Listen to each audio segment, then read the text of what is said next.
प्यारे बच्चों, LGR study के इस महत्वपूर्ण क्लास में आप सभी का स्वागत है। जैसा कि आप सभी जान रहे हैं कि साइंस में अभी हम लोग बायोलॉजी पढ़ रहे हैं और बायोलॉजी का फर्स्ट चैप्टर जिसका नाम है जैव प्रक्रम, ये पढ़ाई कर रहे हैं लाइफ प्रोसेस। ये चैप्टर जो है वो आज आपका कंप्लीट होने वाला है।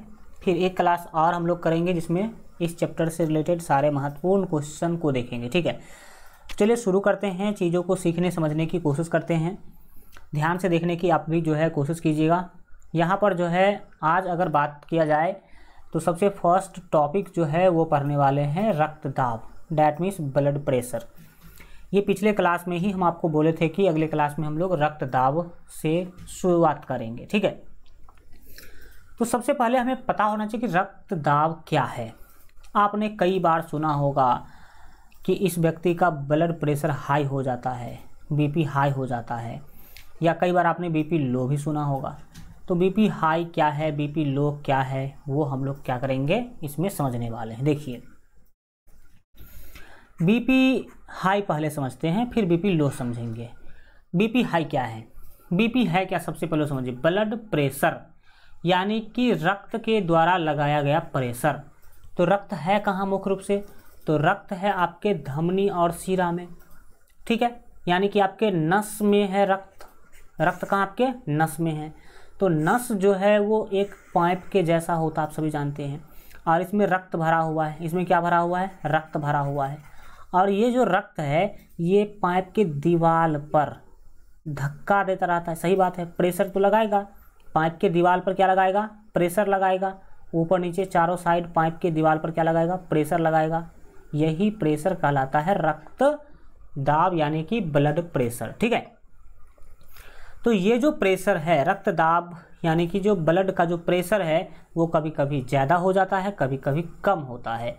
होना कितना चाहिए, तो 120/80 नॉर्मल, 120 mm/180 mm होना चाहिए। ठीक है, नॉर्मल होना चाहिए। ये नॉर्मल रक्तदाब है यानी कि ब्लड प्रेशर है। लेकिन किसी किसी व्यक्ति में ये प्रेशर ज़्यादा हो जाता है। रक्त का जो प्रेशर है वो क्या हो जाता है, ज़्यादा हो जाता है। रक्त प्रेशर ज़्यादा होने का मतलब क्या है, ब्लड प्रेशर हाई होने का क्या मतलब है। ब्लड प्रेशर हाई भी होता है और लो भी होता है।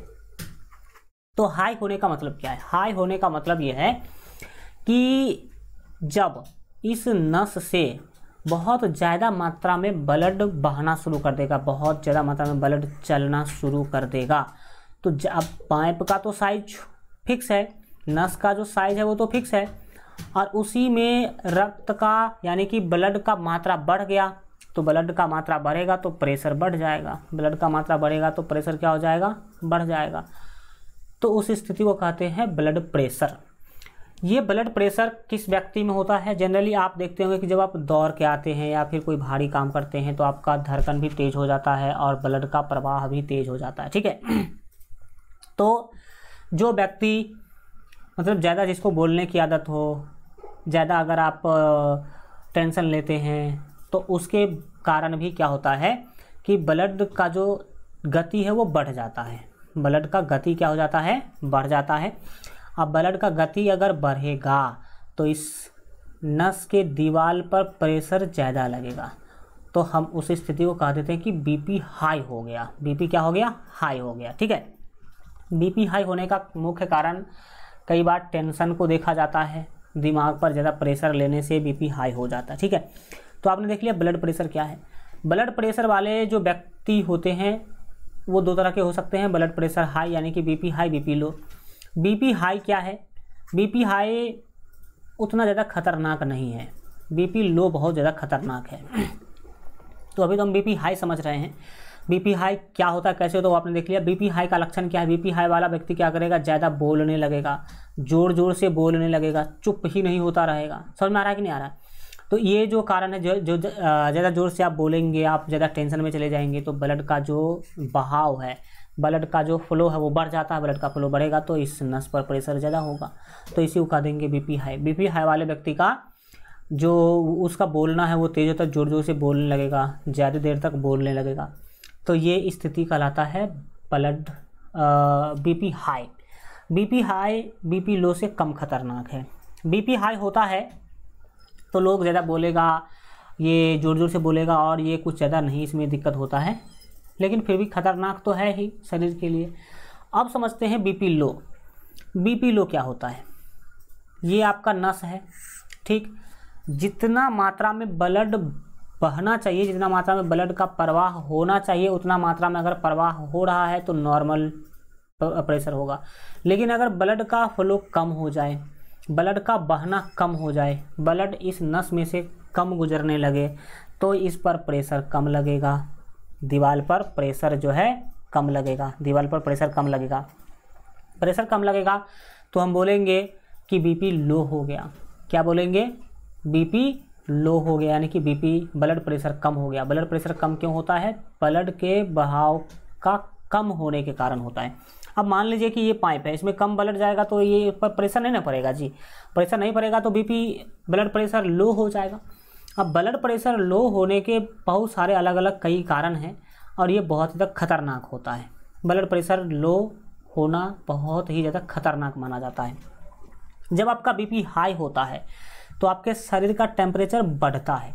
बीपी हाई वाले का शरीर का टेम्परेचर क्या होता है? बढ़ता है। जनरली आप देखते होंगे दौड़ के आते हैं आप, या फिर कोई भारी काम करते हैं तो आपके शरीर से पसीना चलने लगता है, आपका शरीर गर्म हो जाता है और ब्लड प्रेशर भी हाई हो जाता है उस टाइम पर, ठीक है। धड़कन भी हाई हो जाता है, धड़कन का भी तेज गति हो जाता है, ठीक है। लेकिन बीपी लो के टाइम पर ब्लड कम चलेगी, ब्लड कम चलेगी तो आपका जो बॉडी का टेम्परेचर है वो भी कम हो जाता है, बॉडी का टेम्परेचर भी क्या हो जाएगा? कम हो जाएगा। तो इसमें सबसे मेन जो लक्षण है वो क्या है? जो बीपी लो का मरीज होता है उसका अगर जब बीपी लो होगा तो सबसे पहला लक्षण होगा उसका बॉडी ठंडा पड़ जाएगा। बॉडी क्या होगा? ठंडा होगा, यानी कि टेम्परेचर कम हो जाएगा। दूसरा, वो सुस्त हो जाएगा, कम बोलेगा, कई बार तो बोलना भी बंद कर देता है, मतलब बंद हो जाता है एक तरह से, उसका मतलब शरीर ही बंद हो जाता है, बोलना बंद कर देगा या फिर आंख नहीं खोलेगा, इस तरह का स्थिति हो जाता है। और बीपी लो में कई बार व्यक्ति आंख बंद किया तो बंद ही करा रह जाता है। मतलब समझ में आ सकता है आपको कि बीपी लो वाला जो मरीज होता है उसका ब्लड प्रेशर कम हो गया, ब्लड कम बहना शुरू कर दिया, इसके कारण बॉडी का टेम्परेचर गिर जाता है, टेम्परेचर कम हो जाता है, बोलना कम कर देता है, सुस्त हो जाता है, कई बार तो आंख बंद कर लेगा, मतलब वो समझ लो कि एक तरह से पूरा निष्क्रिय हो जाएगा। और कई बार अगर यही स्थिति बहुत ज़्यादा हो गया, बीपी बहुत ज़्यादा लो हो गया, तो उस स्थिति में लोगों का मौत भी हो जाता है। और बीपी हाई से ज़्यादा बीपी लो के कारण मौत होता है, ठीक है। तो ये आपने समझा बीपी लो क्या है। बीपी लो बहुत ज़्यादा खतरनाक होता है बीपी हाई की तुलना में।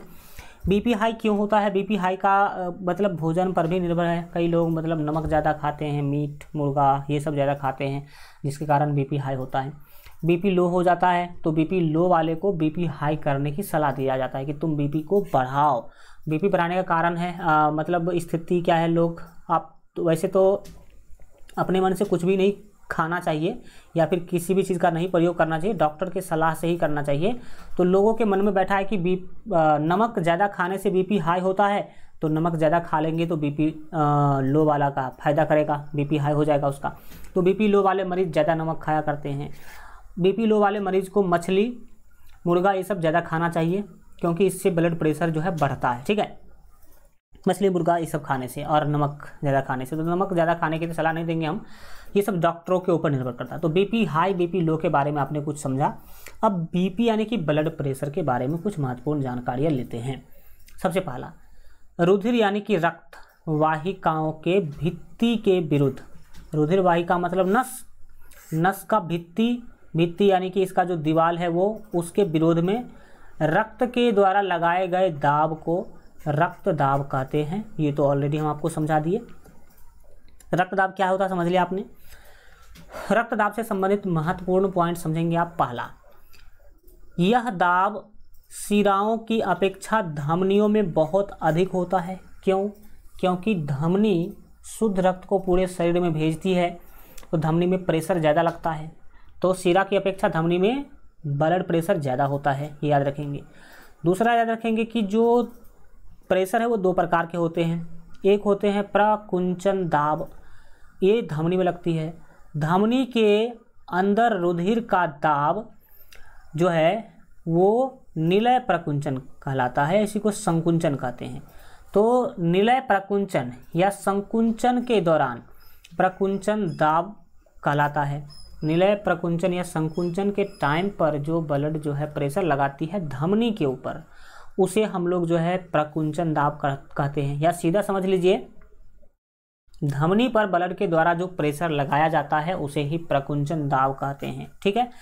और यह दाब सामान्यतः जो है 120 मिलीमीटर पारा होता है। मतलब अगर ये मान लीजिए कि ब्लड प्रेशर मापने वाले यंत्र का अगर ये मतलब स्केल है और इसमें पारा भरा हुआ है, तो नॉर्मल व्यक्ति का जो पारा का लेवल है वो 120 mm तक जाएगा। 120 mm हाइट तक पारा उठेगा, ठीक है। जब आपका ब्लड प्रेशर चेक किया जाएगा तो 120। अब तो डिजिटल आ गया है बहुत सारा चीज़, तो डिजिटल में अब पारे उड़े का यूज नहीं करा जाता है, डिजिटली दिखा दिया जाता है पहले, और अभी भी पारा वाला बहुत जगह पे यूज करा जाता है।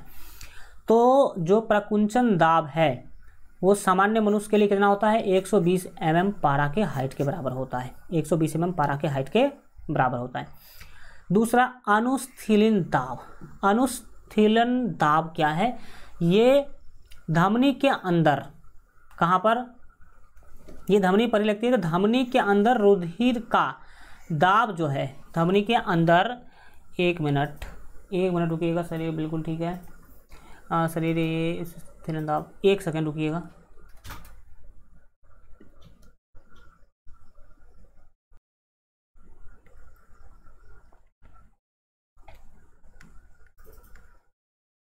अब हम लोग समझ रहे थे अनुस्थिलन दाब को। अनुस्थिलन दाब क्या है, यहाँ पर प्रकुंचन दाब क्या है कि जब आपका हृदय प्रेशर लगा करके ब्लड को धमनी में भेजती है, उस दाब को हम कहते हैं प्रकुंचन दाब। और जब प्रेशर लगा करके भेज दी और अब जो है आपका हृदय जो है वो फैलेगा, यानी कि बड़ा होगा, बड़ा होना ही अनुस्थिलन कहलाता है। तो उस टाइम पर आपके धमनी पर प्रेशर कम पड़ेगा। तो अनुस्थिलन दाब क्या है, धमनी के अंदर रुधिर का दाब, कब, तो निलय प्रकुंचन के दौरान। रुधिर का दाब निलय प्रकुंचन यानी कि आपके जो हृदय है उसके स्थिलन के दौरान, ठीक है, जो दाब लगता है वही अनुस्थिलन दाब कहलाता है। और यह दाब जो है सामान्यतः 80 mm पारा होता है। मतलब जो आपके ब्लड प्रेशर मापने वाले यंत्र में जो आपका ये स्केल लगा है उसमें 80 mm हाइट तक ही, 80 मिलीमीटर हाइट तक ही आपका जो पारा है वो चढ़ पाता है ऊपर, ठीक है। आपने अगर कभी देखा हो तो आपने देखा होगा कि ब्लड प्रेशर कैसे मापा जाता है, ठीक। तो ये जो सामान्यतः 80 mm का होता है। तो यहाँ पर समझ में आया कि प्रकुंचन दाब ज़्यादा होता है, 120 mm तक जाता है, और अनुस्थिलन दाब कम होता है, ये 80 mm तक ही जाता है। इसी को मिलाकर के हम बोल देते हैं कि मनुष्य के शरीर का सामान्य रक्तदाब, यानी कि जो एक स्वस्थ व्यक्ति है उसका जनरल जो ब्लड प्रेशर है वो 120/80 mmHg होता है, यानी कि 120/80 mm जो है पारा के हाइट के बराबर जो है जाता है। ये याद रखेंगे, कई बार एग्जाम में पूछा गया है कि सामान्य रक्तदाब का मान क्या है, तो 120/80 mm, ठीक, Hg मतलब पारा, मरकरी जिसको पारा कहते हैं। अगला याद रखेंगे कि रक्तदाब जो मापने का यंत्र है ना, डॉक्टर जो यूज करते हैं ब्लड प्रेशर मापने के लिए, उस यंत्र का नाम है स्फाइग्मोमैनोमीटर, ठीक है, नामक यंत्र से मापा जाता है। तो रक्तदाब के बारे में आप इतना समझ गए। अब बढ़ते हैं आगे और हम समझने वाले हैं लसिका के बारे में। किसके बारे में, लसिका के बारे में समझेंगे कि लसिका यानी कि लिम्फ जिसको इंग्लिश में बोलेंगे वो क्या है। तो लसिका क्या है भाई साहब, यह एक तरल उत्तक है। जैसे रक्त तरल उत्तक है उसी तरीका से लसिका भी तरल उत्तक है, जो रुधिर प्लाज्मा की तरह ही है, रुधिर के तरह ही, यानी कि रक्त के तरह ही होता है, लेकिन इसमें कम मात्रा में प्रोटीन होता है। रक्त में इससे ज़्यादा मात्रा में प्रोटीन होता है, लेकिन इसमें कम मात्रा में प्रोटीन होता है। लसिका का 2 पॉइंट याद रखेंगे। पहला है, इसमें हीमोग्लोबिन नहीं होता। सही बात है भाई साहब, अगर लसिका में हीमोग्लोबिन हो जाएगा तो लसिका भी लाल हो जाएगा, और लाल हो जाएगा तो हम उसको धोखा से रक्त बोल देंगे। पहला बात याद रखेंगे, लसिका में हीमोग्लोबिन नहीं होता है, जिसके कारण इसका रंग हल्का पीला होता है। कैसा होता है, पीला होता है, ठीक है। दूसरा, लसिका वहन में सहायता करती है। हमारे शरीर के अंदर पदार्थों के वहन में ये क्या करती है, सहायता करती है। एक पदार्थ को दूसरे पदार्थ तक, दूसरे जगह तक ले जाने में मदद करती है। लसिका के बाद अब हम लोग पढ़ने वाले हैं पादप में परिवहन। इससे पहले अभी तक हम लोग पढ़ाई कर रहे थे मनुष्य में परिवहन, यानी कि मानव में परिवहन, लेकिन अब पढ़ाई करेंगे पादप में परिवहन। तो समझिएगा कि पादप में कैसे परिवहन होता है। पादप में परिवहन मतलब पादप यानी कि पेड़ पौधा के शरीर में एक चीज़ का एक जगह से दूसरे जगह तक जाना। तो पादप यानी कि पेड़ पौधा के शरीर में क्या चीज़ एक जगह से दूसरी जगह तक जाएगा। तो देखिए क्या क्या चीज़ एक जगह से दूसरी जगह तक जा सकता है। तो मान लीजिए ये कोई पेड़ है, ठीक, इसका ये मिट्टी है और इसी के नीचे इसका जड़ फैला हुआ है। इसके नीचे इसका क्या फैला हुआ है, जड़ फैला हुआ है। मान लीजिए कुछ इस तरह का सीन बन रहा है। अब आप सभी जानते हैं कि पौधा का भोजन बनता है पत्ती में। भोजन कहाँ बनता है, पत्ती में। और भोजन बनाने के लिए पानी की ज़रूरत होती है और पानी है ज़मीन में। तो ज़मीन से पानी जड़ होते हुए ऊपर पत्ती तक पहुँचेगा कि नहीं पहुँचेगा, बताओ। पानी पत्ती तक पहुँचेगा कि नहीं? बिल्कुल सर पहुँचेगा। तो हमने देखा कि पौधा के अंदर पानी जो है उसका परिवहन हो रहा है, यानी कि पानी एक जगह से दूसरे जगह तक जा रही है, तो पानी का परिवहन होगा। अब पानी में ही मिला होता है खाद, जिसको हम लोग कहते हैं खनिज लवण, जो पौधा के लिए ज़रूरी होता है। पानी में ही खनिज लवण मिला होता है। हम लोग खाद कहाँ डालते हैं, मिट्टी में डालते हैं। मिट्टी में पानी के हेल्प से घुलता है और वो पानी ऊपर चला जाता है पौधा में। तो ये आपने देख लिया। तो पौधा में पानी एक जगह से दूसरे जगह तक गया, ठीक है, तो पानी का परिवहन होता है। और दूसरा, भोजन का भी परिवहन होता है। किसका परिवहन होता है, भोजन का परिवहन होता है। भोजन का परिवहन कैसे, भोजन बना पत्ती में, तो सभी भोजन तो पत्ती ही नहीं रखेगा। ये भोजन जो टहनी है उसको भी चाहिए, इस वाले तना को भी, इस वाले पूरे जो बॉडी है उसको भी चाहिए, और जड़ को भी भोजन चाहिए। और कुछ भोजन पौधा अपने जड़ में स्टोर करके भी रख लेता है, ठीक है। तो इसका मतलब है कि यहाँ से भोजन निकल करके पौधा के अलग अलग भाग में क्या करेगा, जाएगा, जड़ में भी आएगा। यानी कि पौधा के अंदर भोजन का भी एक जगह से दूसरे जगह जाना होता है। बिल्कुल सही है भाई साहब, एक जगह से दूसरे जगह तक पौधा में भोजन भी आता रहता है। तो मुख्य रूप से पौधा में पानी और भोजन का परिवहन होता है, यानी कि पानी और भोजन एक जगह से दूसरे जगह जाते हैं। अब आप यहाँ पर समझिएगा कि जो ये पौधा के शरीर में पानी गया, पत्ती में भोजन बना, तो सभी के सभी पानी तो पौधा सोख नहीं लेता होगा, कुछ पानी ये बाहर भी निकालता है। तो बाहर निकालता भाप के रूप में। यहाँ पर पत्ती में जो पानी एक्स्ट्रा बच गया उसको यहाँ से पत्ती क्या करता है, पानी को भाप, जिसको हम लोग वाष्प कहेंगे, भाप या शुद्ध हिंदी में इसको वाष्प कहेंगे। क्या कहेंगे, वाष्प के रूप में इसको बाहर निकालता है।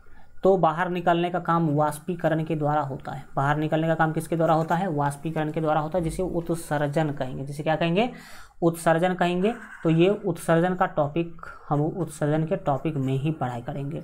तो यहाँ पर हमें मुख्य रूप से पता चला कि पौधा में पानी एक जगह से दूसरी जगह जाता है और भोजन भी एक जगह से दूसरी जगह जाता है।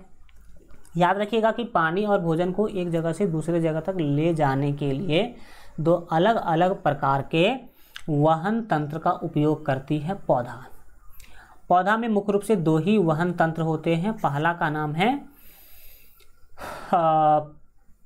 ये मतलब जाइलम। पहला का नाम है जाइलम और दूसरा का नाम है फ्लोएम। दूसरा का नाम क्या है, तो फ्लोएम। दूसरा का नाम क्या है, फ्लोएम। जाइलम के बारे में याद रखिएगा कि जाइलम जो है जल ले जाने का काम करता है। जाइलम क्या, पानी को हम जल भी बोलते हैं ना भाई साहब। तो जल किसके मदद से नीचे से ऊपर जाता है, तो जल जाइलम की मदद से जाता है। जाइलम क्या है, तो नस है। जैसे आपका नस है उसी तरह से मान लीजिए कि नस है पौधा में, पाइप जैसा नस है, बहुत पतला होता है, इतना मोटा नहीं होता, पतला होता है, जैसे बहुत पतला पतला होता है, ठीक है। तो पौधा में जाइलम एक नस है जो क्या काम करता है, जल को नीचे से ऊपर ले जाता है, पत्ती तक ले जाता है। तो जल का वहन किसके द्वारा, तो जाइलम के द्वारा। ट्रिक भी है, जौ से जाइलम जौ से जल। तो जाइलम किस चीज़ों को ले जाएगा, किसका परिवहन करेगा, तो जाइलम परिवहन करेगा जल का। इसके बाद है भोजन। भोजन को फैलाना पड़ता है पूरे शरीर में, भोजन को पूरे शरीर में क्या करना पड़ता है, फैलाना पड़ता है। तो इसके लिए एक नस है जिसका नाम है फ्लोएम।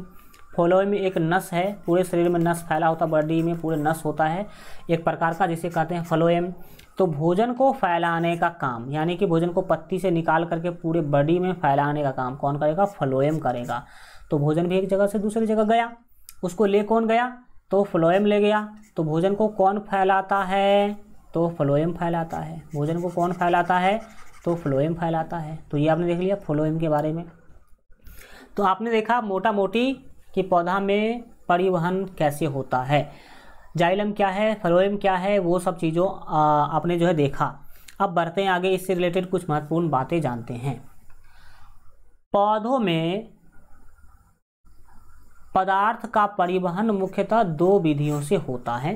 कितने विधि से होता है, 2 विधि से होता है। अब वो 2 विधि कौन कौन है जानते हैं डिटेल में।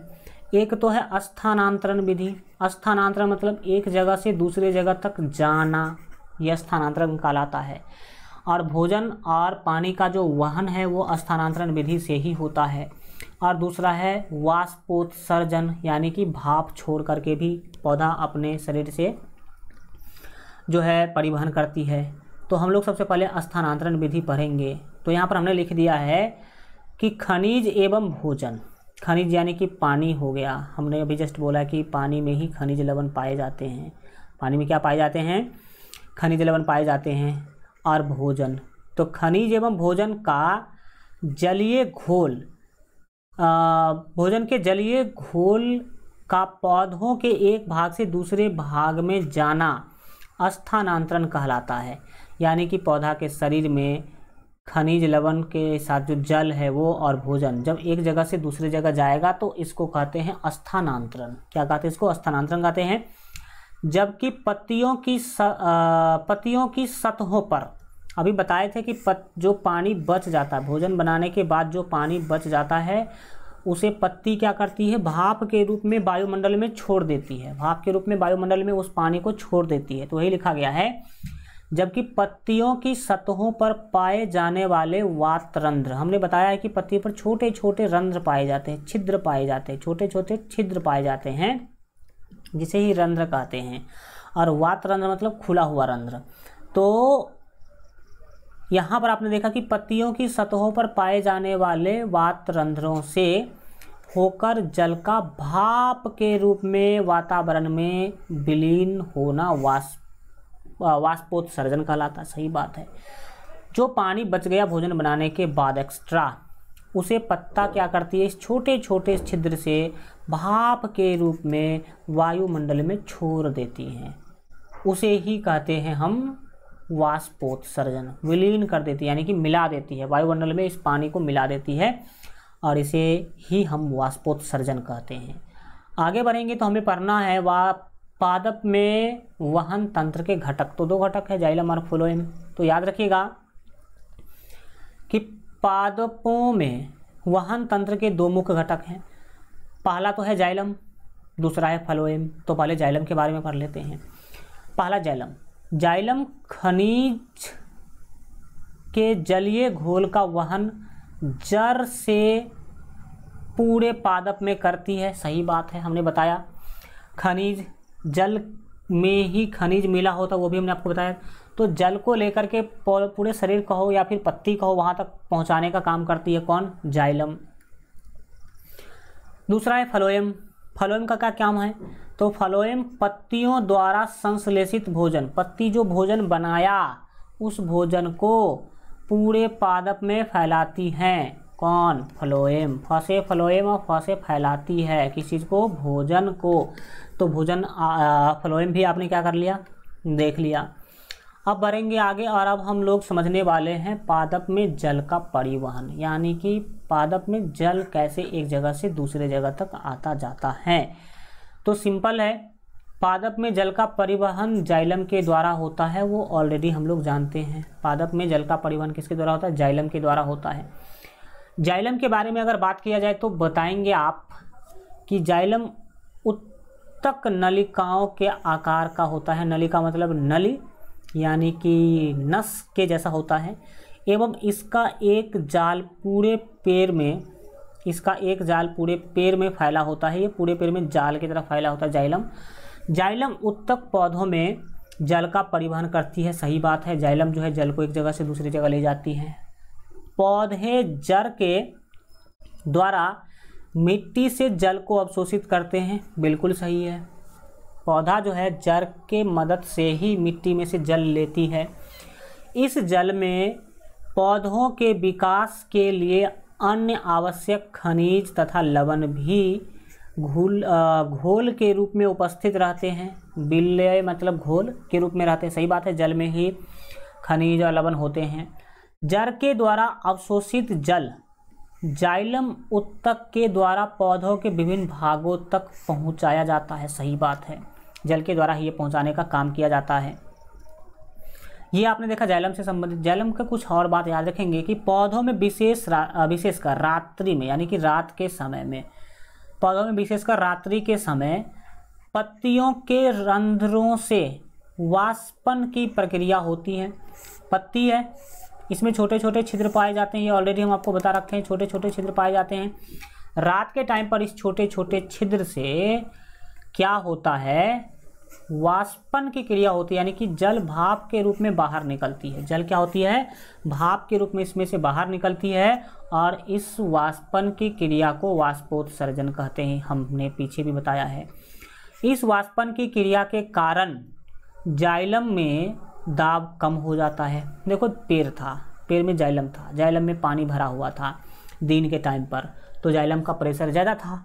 अब रात में वो पानी निकल गया, वाष्प के कारण पानी सारा निकल गया। अब पानी निकल जाएगा तो जाइलम पर प्रेशर कम हो जाएगा, ठीक है, दाब कम हो जाता है। अब जब दाब कम हो जाएगा तो प्रेशर को मेंटेन करके रखेगा ना जी। तो इस कम दाब के कारण एक बल उत्पन्न होता है। अब ऊपर वाले भाग में, पौधा के ऊपर वाले भाग में जाइलम में प्रेशर कम हो गया, नीचे में तो जल है जड़ के पास, तो वहाँ पर प्रेशर ज़्यादा है। तो यहाँ पर प्रेशर ज़्यादा है और यहाँ पर प्रेशर जो है वो कम है। तो यहाँ जल ज़्यादा, जड़ में जल ज़्यादा है, ऊपर छीप में जल कम है। तो रात के समय में तो ऊपर में जल कम हो गया, तो यहाँ से प्रेशर मार के ऊपर फिर से जल पहुँचा दिया जाता है। तो वही हमने लिख दिया है कि इसे संतुलित बनाए रखने के लिए जड़ों से अवशोषित जल जाइलम में ऊपर चढ़ने लगता है। यहाँ से जल क्या होगा? ऊपर चढ़ने लगता है तथा पेड़ के विभिन्न भागों तक पहुँचता है, और इसी प्रक्रिया से जल ऊपर तक पहुँच जाता है, ठीक है। अब हम पढ़ेंगे पादपों में भोजन तथा दूसरे पदार्थों का स्थानांतरण। पेड़ पौधों में भोजन का एक जगह से दूसरे जगह जाने का काम कैसे होता है वो पढ़ेंगे। तो देखिए, हम तो इसे पहले बता दिए हैं कि फ्लोएम के द्वारा होता है। होता क्या है कि पादप में प्रकाश संश्लेषण से बनाए गए भोजन, सही बात है, पादप यानी कि पेड़ पौधे जो है प्रकाश संश्लेषण से अपना भोजन बनाते हैं। तो प्रकाश संश्लेषण से बनाए गए भोजन से प्राप्त पोषक तत्वों का परिवहन फ्लोएम के द्वारा होता है। सही बात है, फ्लोएम ही भोजन को एक जगह से दूसरी जगह तक ले जाने का काम करता है। भोजन से प्राप्त पोषक तत्वों का परिवहन स्थानांतरण विशेष रूप से जड़ के भंडारण अंगों, फलों, बीजों तथा वृद्धि वाले अंग में पाया जाता है। सही बात है, भोजन का जो स्थानांतरण होता है, तो भोजन तो सबको चाहिए, पत्ती को भी चाहिए, तना को भी चाहिए, फल को भी चाहिए, बीज को भी चाहिए, वृद्धि करने वाले जो अंग है उसको भी चाहिए, और कुछ भोजन जो है पौधा भंडार करके भी रख लेते हैं जड़ में पौधा भोजन को स्टोर करके रख लेती है, तो वहाँ तक चाहिए सभी को। तो ये जो चीज़ें हैं, भोजन का एक जगह से दूसरी जगह जाना, वो स्थानांतरण कहलाता है। क्या कहलाता है? स्थानांतरण विधि से ये सभी चीज़ें होती हैं। अब आपका जो वहन चैप्टर था वो हो गया कंप्लीट। अब हम लोग पढ़ाई करने वाले हैं उत्सर्जन। क्या पढ़ने वाले हैं? उत्सर्जन पढ़ने वाले हैं। तो चलिए शुरू करते हैं और जानते हैं उत्सर्जन के बारे में सब चीज़। किसके बारे में सब चीज़ जानेंगे? उत्सर्जन के बारे में सब चीज़ हम समझने सीखने की कोशिश करेंगे। तो अब आप भी यहाँ पर ध्यान लगाइएगा। उत्सर्जन क्या है? उत्सर्जन, देखिए उत्सर्जन का मतलब ही होता है बाहर निकालना, उत्सर्जित कर देना। आपने सुना होगा विसर्जन, विसर्जन सुना है कि नहीं? तो जिस व्यक्ति ने विसर्जन सुना है तो आप उत्सर्जन भी समझेंगे। विसर्जन मीन्स होता है, जैसे हम क्या करते हैं जब हम कोई पूजा वूजा करते हैं, तो जैसे मूर्ति बैठाए किसी भी चीज़ों का, किसी भगवान का, तो मूर्ति को फिर क्या करते हैं, पूजा के बाद विसर्जन कर देते हैं। तो विसर्जन में क्या करते हैं, मूर्ति को घर से बाहर निकाल के और जो नदी में या फिर तालाब में जा कर के उसको हम प्रवाहित कर देते हैं। तो हम घर से निकाल देते हैं। विसर्जन में क्या करते हैं, घर से निकाल देते हैं। तो विसर्जन उत्सर्जन दोनों एक ही चीज़ें। विसर्जन मीन्स भी घर से निकालना और उत्सर्जन मीन्स भी निकालना ही होता है। होता क्या है सो देखिए, मनुष्य हो या पौधा हो, मनुष्य हो या पौधा हो, ये भोजन करते हैं। अब भोजन करेंगे तो क्या होगा, अब मान लीजिए कि आपने भोजन किया तो सभी का सभी भोजन तो आपका शरीर नहीं सोख लेगा, कुछ गंदा पदार्थ भी बचेगा, जिसको ब्रज पदार्थ बोल दीजिए या जिसको अनपचा पदार्थ बोल दीजिए, यानी कि जो हमारे शरीर में नहीं पच पाया ऐसा पदार्थ होता है। तो भोजन के बाद जो हमारा अनपचा पदार्थ होता है, वर्ज्य पदार्थ होता है, उसको हम मूत्र द्वार, मल द्वार के माध्यम से बाहर निकाल देते हैं। उस बाहर निकालने की प्रक्रिया को ही उत्सर्जन कहते हैं। बाहर निकालने की प्रक्रिया, शरीर से किसी भी चीज़ को बाहर निकालना ही उत्सर्जन कहलाता है। यहाँ हमने लिख भी दिया है कि उपाचय के समय, यानी कि भोजन पचने के समय बने हुए ठोस, द्रव अथवा गैसीय अवशिष्टों को जीवधारी के शरीर से बाहर निकालने या त्याग करने की क्रिया को उत्सर्जन कहते हैं। सिंपल बात है, जब आपके भोजन पचते हैं तो उस टाइम पर कचरा बनता है शरीर में। कचरा 3 प्रकार के हो सकते हैं, ठोस भी हो सकते हैं, द्रव भी हो सकते हैं। ठोस जो आपके अगर सीधी भाषा में कहा जाए तो लैट्रिन के रूप में निकलता है, द्रव पेशाब के रूप में निकलता है, और गैस तो गैस के रूप में ही निकलता है हमारे शरीर से। तो ये ठोस, द्रव और गैस के रूप में हमारे शरीर में अपशिष्टों का निर्माण होता है, यानी कि कचरा का निर्माण होता है, और उसको जीवधारी के शरीर से बाहर हम निकाल देते हैं, अपने शरीर से बाहर निकाल देते हैं। तो बाहर निकालना या त्याग करने की जो क्रिया है, यानी कि काम है, उसे ही उत्सर्जन कहते हैं। उसे क्या कहते हैं भाई साहब, उत्सर्जन कहते हैं। ठीक, जिन पदार्थों को उत्सर्जित किया जाता है, यानी कि जिस पदार्थ को शरीर से बाहर निकाला जाता है, उस पदार्थ को उत्सर्जी पदार्थ कहते हैं। जैसे कि आपका लैट्रिन है, पेशाब है, ये क्या है, उत्सर्जी पदार्थ हैं। ठीक, और जिस तंत्र के माध्यम से उत्सर्जन किया जाता है, उस तंत्र को उत्सर्जन तंत्र कहा जाता है। तो हम लोग अपने शरीर से जो अवशिष्ट निकालते हैं वो किसी न किसी अंग से निकालते हैं। जैसे कि पेशाब के रास्ता से पेशाब को बाहर करते हैं, लैट्रिन के रास्ता से लैट्रिन को बाहर करते हैं। तो इसमें क्या होता है, तो इसमें होता है कि जो आपके पेशाब द्वार है और लैट्रिन का द्वार है वही कहलाएगा उत्सर्जन तंत्र। वही क्या कहलाएगा, उत्सर्जन तंत्र कहलाएगा। ठीक है, तो आपने यहाँ पर 2-3 चीज़ समझा। सबसे पहला समझा कि उत्सर्जन क्या होता है, दूसरा समझा कि उत्सर्जी पदार्थ क्या होता है, तीसरा समझा कि उत्सर्जन तंत्र क्या होता है। 3 चीज़ इसमें समझ लिया, आपकी नहीं समझ लिया। अब बढ़ेंगे भाई साहब आगे की चीज़ों को समझेंगे। मानव में उत्सर्जन पहले पढ़ेंगे, फिर पादप में उत्सर्जन पढ़ेंगे। चलिए मानव में उत्सर्जन देखते हैं। और देखिए, ऐसा नहीं कि लैट्रिन और पेशाब के माध्यम से ही हम अपने शरीर से पदार्थों को बाहर निकालते हैं। इसमें बहुत सारे छोटे छोटे अंग का योगदान होता है, तब हम अपने शरीर से बाहर पदार्थों को, कचरा को सीधे कह लीजिए, बाहर निकाल पाते हैं। बहुत ही अलग छोटे छोटे शरीर के अंगों के हेल्प से ही हम ये काम कर पाते हैं। तो अब हम मानव में उत्सर्जन पढ़ना शुरू कर रहे हैं, तो ज़रा ध्यान दीजिएगा आप लोग। अगर देखा जाए तो सबसे पहले हम मानव उत्सर्जन तंत्र पढ़ेंगे, यानी कि मनुष्य के शरीर से किसी भी चीज़ को बाहर निकालने में जो सबसे महत्वपूर्ण अंग है उसको पढ़ेंगे। तो उसमें है, हमने लिख दिया कि मानव का प्रमुख उत्सर्जन तंत्र निम्नलिखित हैं। मल द्वार और पेशाब द्वार तो है ही, इसके बाद जो अंदर की चीज़ें हैं वो समझिए कौन कौन से हैं। तो एक जोड़ा वृक्क हैं, वृक्क मतलब किडनी, किडनी भी उत्सर्जन तंत्र है। इसके बाद मूत्रवाहिनी है, मूत्रवाहिनी से हम पेशाब बाहर निकालते हैं। इसके बाद मूत्राशय है और मूत्रमार्ग है। ये सभी चार क्या हैं, तो हमारे शरीर से कचरा को बाहर निकालने का अंग है। अब चलिए इस सभी के बारे में एक एक करके जानकारी लेते हैं। सबसे पहला आपको याद रखना है कि जो वृक्क है, वृक्क मतलब किडनी, वृक्क में मूत्र बनने के बाद मूत्रवाहिनी से होता हुआ मूत्राशय में एकत्रित होता है। देखिए जो हमारा किडनी है वो यहाँ पर आपको दिखाई दे रहा होगा। ये 2 किडनी होते हैं मनुष्य में। एग्जाम में पूछा जाता है कि किडनी यानी कि वृक्क का आकार कैसा होता है, आकार कैसा होता है। हमने आपको मतलब क्या बोले थे अभी जस्ट, दिल यानी कि हृदय का आकार हमने बताया था आपको। तो हृदय का आकार होता है मुट्ठी के जैसा। किसके जैसा? मुट्ठी के आकार का होता है हृदय। लेकिन अगर पूछ दिया जाए कि वृक्क यानी कि किडनी किसके जैसा होता है, तो किडनी का आकार सेम के बीज के जैसा होता है। सेम, जिसको हम लोग मैथिली भाषा में सीम कहते हैं। क्या कहते हैं? सीम। सीम का सब्जी आपने खाया होगा। सीम का बीज ऐसा ही होता है, ठीक है। तो सीम के बीज के आकार का होता है। किडनी किसके जैसा? सेम के बीज यानी कि सीम के बीज के आकार का होता है किडनी, पहली बात। दूसरी बात, मनुष्य में 2 किडनी होते हैं। तीसरी बात, किडनी से रिलेटेड याद रखेंगे कि किडनी का जो काम है वो रक्त को साफ करना है। रक्त को साफ करना यानी कि ब्लड को साफ करना है। हमारे पूरे शरीर में एक दिन में किडनी लगभग 180 लीटर तक ब्लड को साफ करता है।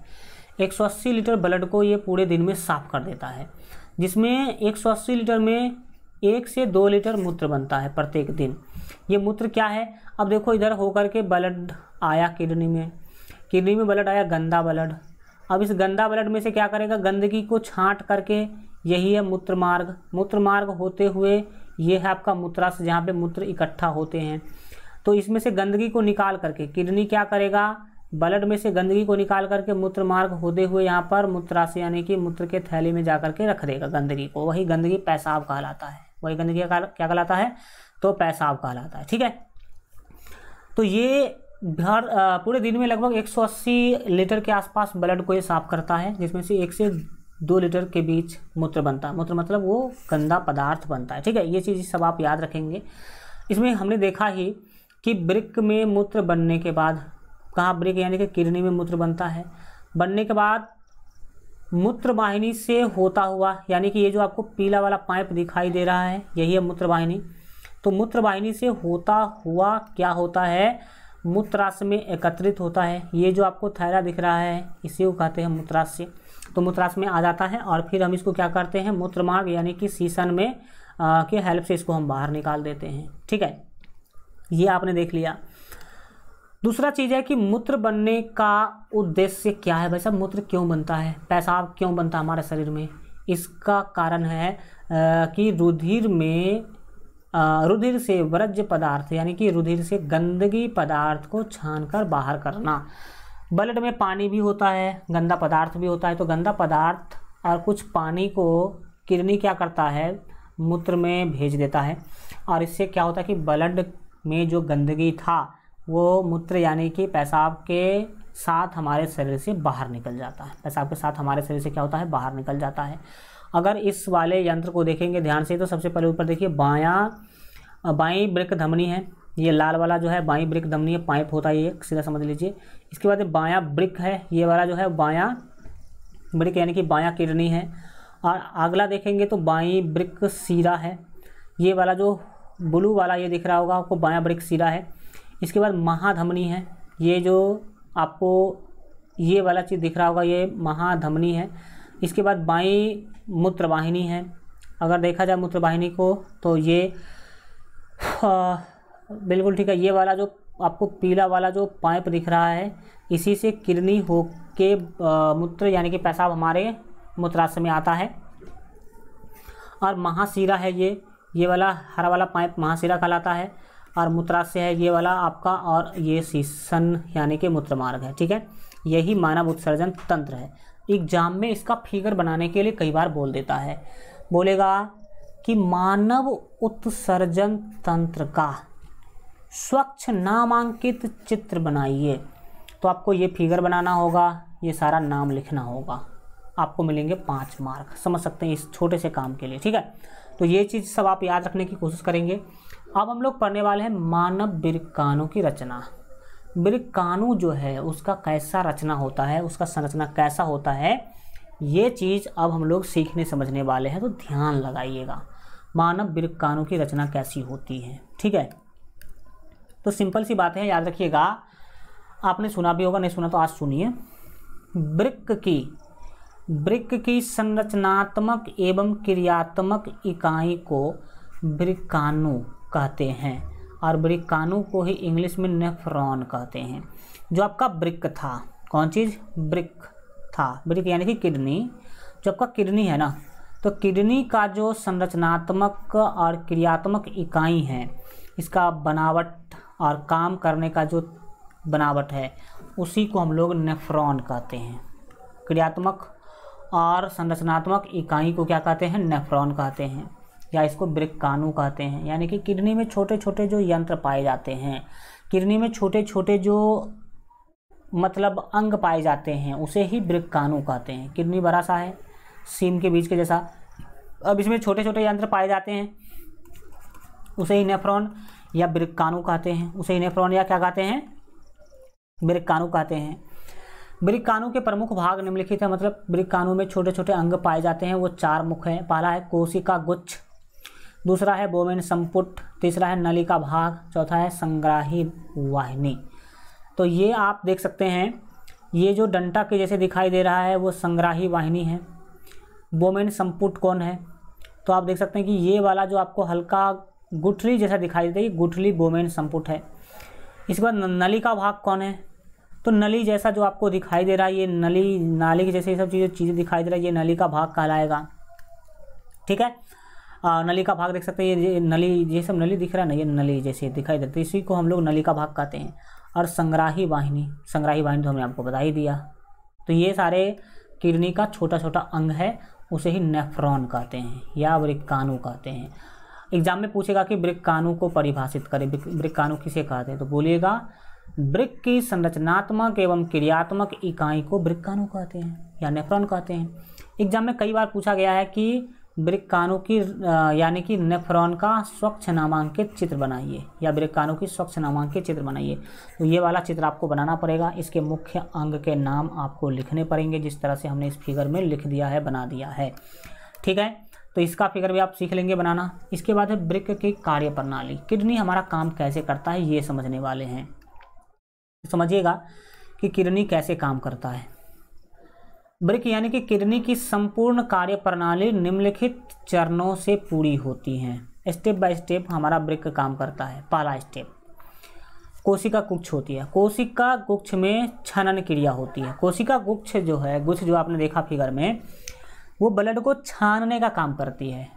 ये करती क्या है कि जब वृक्क धमनी की शाखा वृक्काणु में प्रवेश करती हैं, तब जल, लवण, ग्लूकोज, एनिमो अम्ल व अन्य नाइट्रोजनी अवशिष्ट पदार्थ कोशिका गुच्छ से बाहर बोमेन संपुट में आ जाता है। कोशिका गुच्छ जो है उसमें से जो अवशिष्ट पदार्थ है उसको छान लेती है और उसको बोमेन संपुट में भेज देती है। अब बोमेन संपुट में क्या होता है, इसके बाद रचनात्मक पुनरावशोषण, फिर से इसका अवशोषण होता है ब्लड का। ये क्या होता है, तो वृक्काणु के नलिका भाग में, किस भाग में, नलिका भाग में शरीर के लिए उपयोगी पदार्थ, यानी कि शरीर के लिए जो महत्वपूर्ण चीज़ें हैं, जैसे कि आपका ग्लूकोज है, एनिमो अम्ल है, लवण है, जल है, पुनः खींच लिया जाता है, शरीर के लिए सोख लिया जाता है, ठीक है। रचनात्मक पुनरावशोषण में जो नलिका भाग है वो काम करती है।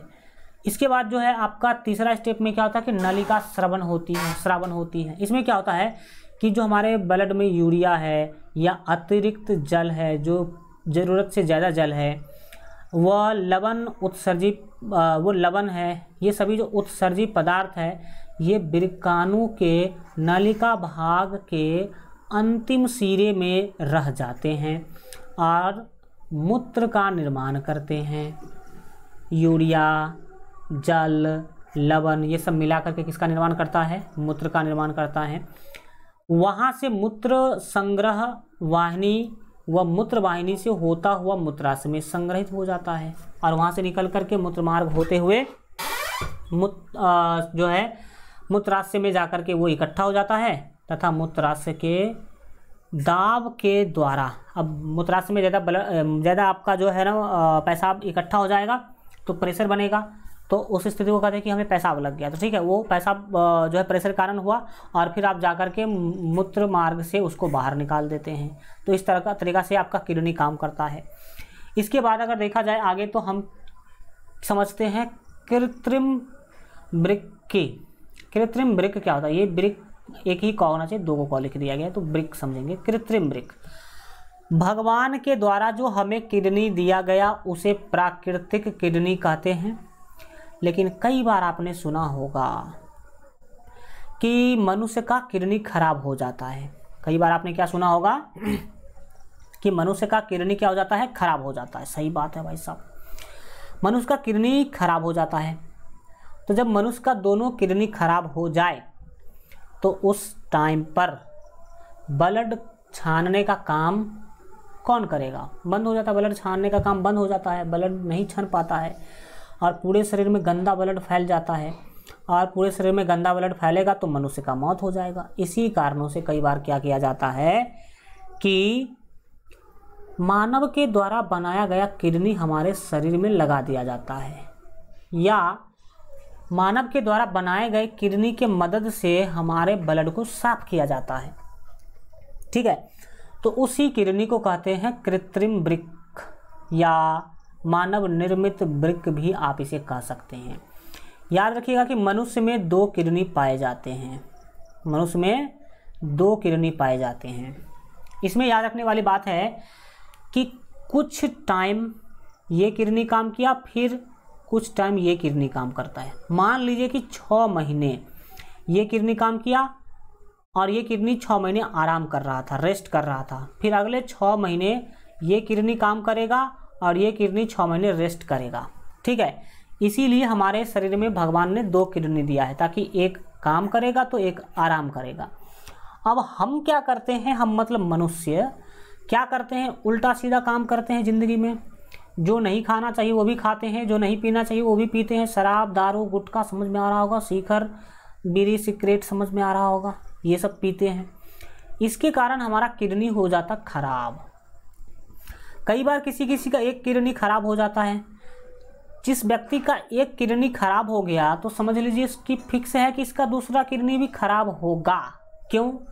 अगर किसी का एक किडनी खराब हो गया ना तो क्या होगा? अब ये किडनी काम करना बंद कर देगा। अब यही किडनी लगातार काम करता रहेगा, इसको रेस्ट मिलेगा ही नहीं। इस किडनी को रेस्ट ही नहीं मिलेगा। रेस्ट नहीं मिलेगा तो एक ना एक दिन ये भी खराब हो जाएगा। ये किडनी भी एक ना एक दिन क्या हो जाएगा? खराब हो जाएगा। और जिस दिन दोनों किडनी खराब हो गया मनुष्य का तो उस दिन आपका जो ब्लड है ना वो साफ करने का काम बंद हो जाएगा। आपका ब्लड साफ नहीं होगा, आपके पूरे शरीर में गंदा ब्लड दौड़ जाएगा और उस टाइम पर मौत फिक्स हो जाता है। तो इसका भी इलाज है। इलाज क्या होता है? मनुष्य ने भी किडनी बनाया है।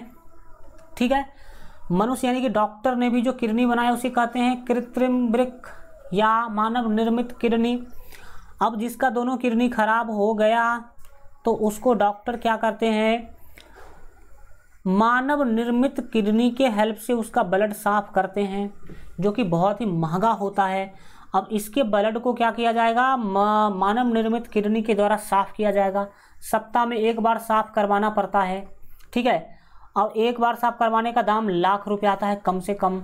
अब सोचो, जो व्यक्ति अमीर होगा वो तो सप्ते 1 लाख रुपया दे पाएगा और जो जिसके पास पैसा नहीं होगा तो वो तो मर जाएगा। और जो ब्लड को मानव निर्मित किडनी के द्वारा साफ करने का जो काम है उसको कहते हैं डायलिसिस या अपोहन। अपोहन ये पढ़ेंगे आगे हम लोग। तो अपोहन या डायलिसिस क्या है समझ लिया आप लोगों ने। अब कृत्रिम किडनी के बारे में हम लोग सब कुछ समझ ही रहे, पढ़ लीजिए यहाँ पर। यह एक ऐसी युक्ति है यानी कि मशीन है। मनुष्य के द्वारा बनाया गया किडनी तो मशीन ही ना कहलाएगा जी, जिसके द्वारा रोगियों के रुधिर से नाइट्रोजन युक्त अवशिष्ट पदार्थों का निष्कासन किया जाता है। रोगी ही कहलाएगा, जिसका दोनों किडनी खराब हो गया वो रोगी न कहलाएगा जी। तो रोगी के ब्लड में से, रुधिर में से क्या करा जाता है, कचरा पदार्थ को जो है निकाल दिया जाता है। अब दूसरा बात याद रखेंगे कि प्रायः यानी कि जनरली, सामान्यतः जो स्वस्थ मनुष्य हैं, एक स्वस्थ व्यक्ति में प्रतिदिन 180 लीटर आरंभिक निस्यंदन वृक्क में होता है। यानी कि हमारा वृक्क एक दिन में 180 लीटर ब्लड को छानता है, यानी कि साफ करता है। तो आप बोलेंगे कि सर हमारे शरीर में 180 लीटर ब्लड है क्या? नहीं भाई साहब, 5 से 6 लीटर ही ब्लड होते हैं हमारे शरीर में, लेकिन वो 5 से 6 लीटर ब्लड कई बार साफ किए जाते हैं। ठीक है, कई बार साफ होते हैं एक दिन में। तो कई बार साफ होगा तो 6 लीटर करके प्रत्येक बार साफ होगा, तो इस तरह से 180 लीटर ब्लड को साफ करता हमारा किडनी प्रत्येक दिन। और पूरे दिन में 1 से 2 लीटर जो है मूत्र बनता है। मूत्र मतलब कचरा, इसमें यूरिया होते हैं और भी कचरा पदार्थ होता है हमारे मूत्र में। समझ में आ गया? तो ये आप याद रखेंगे कि 1 से 2 लीटर मूत्र बनते हैं। वो तो मूत्र बनने का जो प्रोसेस है वो हमारे पानी पीने के ऊपर भी निर्भर करता है। कम से कम 6 लीटर पानी प्रत्येक दिन एक स्वस्थ व्यक्ति को पीना चाहिए, लेकिन कितने लोग 6 लीटर पानी पीते हैं? बहुत कम लोग। तो जितना पानी पिएंगे उतना ही आपका क्या होगा, मूत्र बनेगा। ठीक है, उस तरीका से आप समझ सकते हैं। ये चीज़ें सब आपने समझा। अब हम लोग देखने वाले हैं वही काम अपोहन यानी कि डायलिसिस समझने वाले। तो अभी जस्ट हमने बताया आपको कि जब मनुष्य का किडनी खराब हो जाए तो मानव के द्वारा बनाए गए किडनी से मनुष्य का ब्लड साफ किया जाता है। इसे ही डायलिसिस या अपोहन कहते हैं। तो अगर पूछे एग्जाम में कि अपोहन क्या है, देखिए अपोहन होता कैसे। देखिए यहाँ पर रोगी लेटा हुआ है, इसके नस में 2 पाइप लगाए हुए हैं। एक पाइप ऐसा है जिससे इधर की ओर ब्लड जा रहा है, इधर की ओर ब्लड आएगा। यहाँ पर धमनी से पंप द्वारा, पंप का मार्ग है, ये पंप है जो ब्लड को खींचता है। ब्लड को खींच करके चलनी पारगम्य झिल्ली की बनी नलिका इस मशीन में सीधा समझ लीजिए कि ब्लड को डाल दिया जाता है। और ब्लड इस मशीन में आया, और इस मशीन में आने के बाद जो कचरा होगा वो इधर से इस रास्ता हो करके इस वाले जो है बोतल में आ जाता है। ठीक है, और जो शुद्ध ब्लड है फिर इस रास्ता हो करके इधर से होते हुए फिर आपके नस में ही चला जाता है। आपके नस में ही क्या होता है, चला जाता है। तो आप यहाँ पर देख पा रहे होंगे कि ब्लड लेने का काम चल रहा है धमनी से। धमनी में से ब्लड निकाला और चढ़ा दिया सीरा में। चढ़ा दिया ब्लड किस में, तो ब्लड चढ़ाया सीरा में। क्यों? क्योंकि भाई हमने आपको बताया था कि धमनी में होते हैं अशुद्ध रक्त यानी कि गंदा ब्लड होता है। तो धमनी में एक सुई भोंका और धमनी में से गंदा ब्लड निकाल करके मशीन में डाला, यानी कि इस वाले नलिका में डाला, और उसमें ब्लड साफ होने के बाद जो साफ ब्लड है उसको सीरा में जो है चढ़ा दिया। ठीक है, तो ये जो प्रोसेस है यही कहलाता है अपोहन या डायलिसिस। बहुत कम हॉस्पिटल में ये उपलब्ध होता है। एक बार डायलिसिस का चार्ज बहुत ही ज़्यादा आता है। अब आप समझ सकते हैं कि कितना ज़्यादा समस्या होता होगा। अपोहन डायलिसिस के समय पर जो है अपोहन के बाद का विलयन यूरिया तथा जो है अतिरिक्त लवण इसमें आता है, और अपोहन के बाद का ताज़ा विलयन जो है वो इसमें होता है। यहाँ पर से कुछ अच्छे केमिकल होते हैं जो ऊपर जाते हैं, और इसमें से जो केमिकल ऊपर जाकर के ब्लड को साफ़ करता है, और जो कचरा है वो इधर के द्वारा इस बोतल में आ जाता है। ठीक है, ये चीज़ आपने समझा। तो आप लोगों को ध्यान देना चाहिए अपने बॉडी पर, अपने शरीर पर। आलतू फालतू चीज़ें नहीं खाना चाहिए, गुटखा शराब ये सभी जानते हैं, बीड़ी सिगरेट सब नहीं खाना चाहिए, तो आप भी बचे रहेंगे। तो आपने से देखा कि अपोहन क्या है, कैसे किया जाता है अपोहन। ये अपोहन को इंग्लिश में डायलिसिस कहते हैं। अगर एग्जाम में पूछा जाए कि डायलिसिस किसे कहते हैं तो साधारण भाषा में कैसे बोलेंगे, लिखेंगे वह प्रक्रिया जिसके द्वारा रक्त में उपस्थित पदार्थ के छोटे छोटे अणु छान लिए जाते हैं, परंतु प्रोटीन जैसे बड़े अणु नहीं छन पाते हैं, उसे अपोहन कहते हैं। छोटे छोटे जो कचरा वाला पदार्थ है ये छान लेता है और इसको इस डब्बा में भेज देता है, इस कचरा को फेंक दिया जाता है बाद में। लेकिन प्रोटीन जैसे बड़े बड़े अणु हमारे ब्लड में से नहीं छाना जाता है, और इस तरह से हमारा ब्लड साफ हो जाता है। इसी को हम अपोहन या डायलिसिस कहते हैं। अपोहने डायलिसिस के बाद समझने वाले हैं पादप में उत्सर्जन। मनुष्य में उत्सर्जन का काम हो गया खत्म। अब पढ़ेंगे पादप यानी कि पेड़ पौधा में उत्सर्जन कैसे होता है ये पढ़ेंगे। तो पादप में अवशिष्ट पदार्थ का उत्सर्जन कैसे होता है समझिए। तो जनरली जो पादप है अवशिष्ट पदार्थ यानी कचरा से छुटकारा पाने के लिए विविध तकनीकी का उपयोग करता है। अलग अलग तरीका से पेड़ पौधा जो है वो कचरा को बाहर निकालता है। जैसे मनुष्य भी अलग अलग तरीका से अपने शरीर के अंदर से कचरा बाहर निकालता है। लैट्रिन द्वार से, पेशाब द्वार से, नाक से, आँख से भी हम कचरा बाहर निकालते हैं। आँख में भी हमारा कांची बनता है कि नहीं बनता है, जो आपने देखा भी होगा और आप सभी का होता है। तो आप जानते हैं कि आँख से भी हम कचरा निकालते हैं, नाक से भी कचरा निकालते हैं और बाकी के अंग से तो निकालते ही निकालते हैं। और हमारे शरीर पर छोटे छोटे छिद्र पाए जाते हैं जिसमें पसीना बाहर आता है। तो पसीना भी तो कचरा ही है भाई साहब। तो पसीना के मदद से भी कचरा बाहर आता है। तो हम लोग भी तो कचरा को बाहर करने का अलग अलग तरीका अपनाते हैं। तो पादप में भी कचरा से छुटकारा पाने के लिए अलग अलग तकनीकी का उपयोग किया जाता है। कौन कौन सा तकनीकी है देखिए।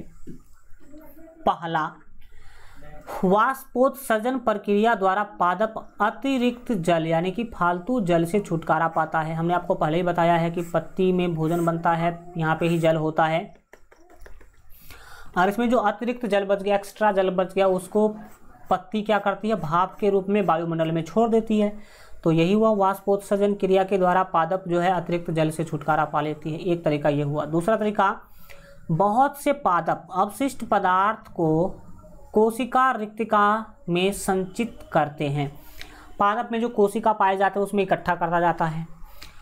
तीसरा है कि अन्य अवशिष्ट पदार्थ जैसे कि रेजिन तथा गोंद के रूप में पुराने जाइलम में संचित रहते हैं।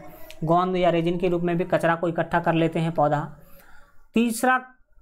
चौथा है कि पादप कुछ अवशिष्ट पदार्थों को अपने आसपास की मृदा में उत्सर्जित कर देते हैं, मिट्टी में भी छोड़ देता है या गिरती पत्तियों द्वारा दूर कर देती है। सही बात है, पत्ती में इकट्ठा कर दिया, पत्ती जो गिरा उसके साथ कचरा भी गिर गया।